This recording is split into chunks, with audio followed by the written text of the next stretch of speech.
Fast आम noodles को boil कर नबा ताको आम 80% प्रिपरेशन कर नबा 20% पुणी से कुक करवा। तापर आम पैन को गरम कर नबा। पैन रे तेल गरम होला परे से फास्ट आम पियाज पके नबा।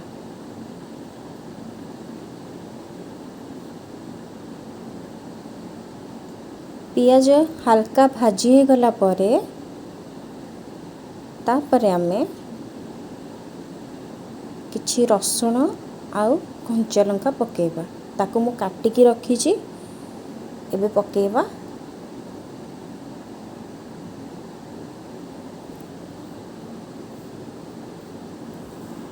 मु एबे रसुण आउ कंचा लंका पकेइली। देन आमे किछि गाजर काटिकी रखिछंती ताकू पकेबा। तापरे किछि कैबेज मु काटिकी रखिछि आई मीन बंधाकोबी पत्र ताकू मु काटिकी रखिछि। आउ किछि कैप्सिकम काटिकी रखिछि ताकू भी ऐड करबा।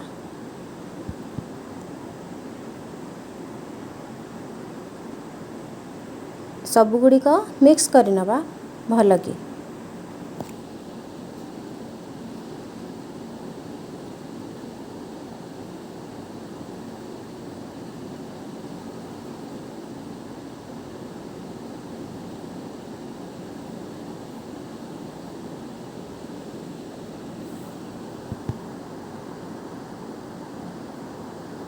टिके भाजी हो गला परे आमे किछि लूण ऐड करबा, किछि धनिया पाउडर ऐड करबा, किछि चिल्ली पाउडर ऐड करबा, चाउमीन मसाला ऐड करबा, गरम मसाला ऐड करबा आउ किछि ब्लैक पेपर मु एठी ही ब्लैक पेपर दे दिए।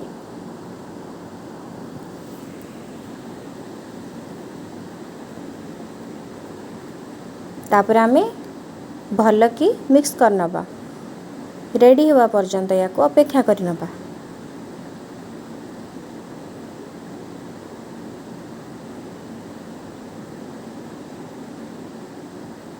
एबे भाजी थिबा जिंस गुडी को रेडी ही जाईची।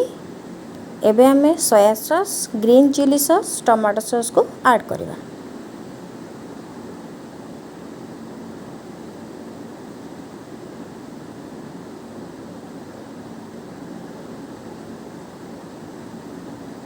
क्वांटिटी अनुसार सब पकेबे जति कि आपण नेई थिबे चाउमीन देखिकी सब जिंस को ऐड करिवे।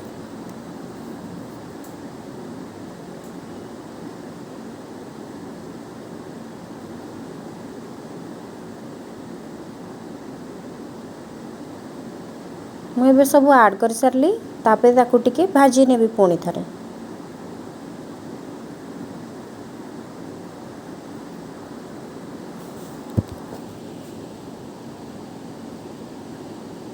सेपटे मु ऑलरेडी बॉयल करके रखीची।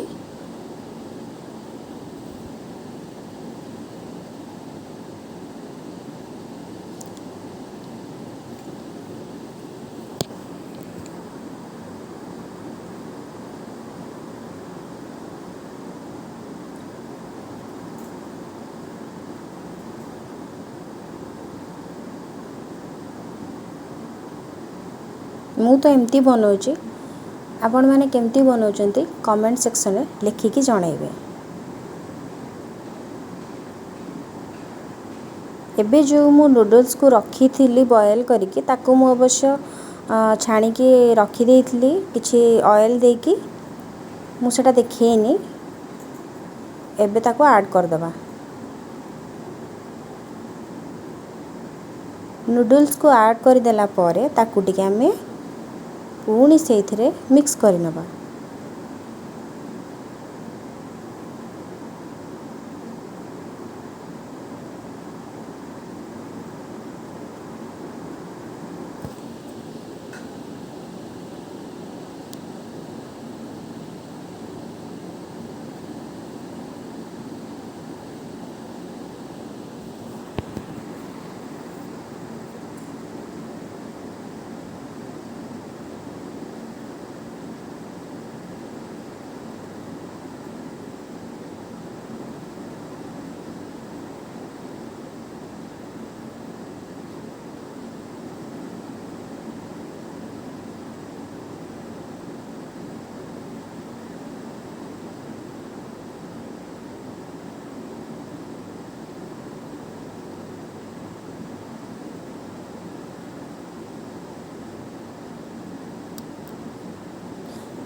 नूडल्स को ଏବେ ଭେଜିଟେବୁଲ୍ ସହିତ ଭଲକି ମିକ୍ସ କରିନେବା।